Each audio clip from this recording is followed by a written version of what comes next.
সেই সময় অশান্তির বার্তা দূর করার জন্য নির্যাতিত, লাঞ্ছিত, বঞ্চিত, অপমানিত, পদদলিত, দুর্বল মানুষের অভিভাবক বিশ্বনবী সাল্লাল্লাহু আলাইহি ওয়াসাল্লাম দুনিয়াতে কুসংস্কারকে দূর করার জন্য আল্লাহ তাআলা বিশ্বনবী সাল্লাল্লাহু আলাইহি ওয়াসাল্লামকে দুনিয়ার মধ্যে প্রেরণ করলেন।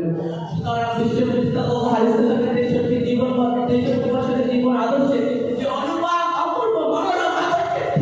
সমাজকে উপহার দিয়েছেন, তা হিন্দু, মুসলিম, ইহুদি, খ্রিস্টান, শিখ, পার্সি, শিশু, যুবক, শিক্ষক, ছাত্র, শ্রমিক, মালিক, মোট কথা সর্বকালে সর্বযুগের জন্য বিশ্বনবী সাল্লাল্লাহু আলাইহি ওয়াসাল্লাম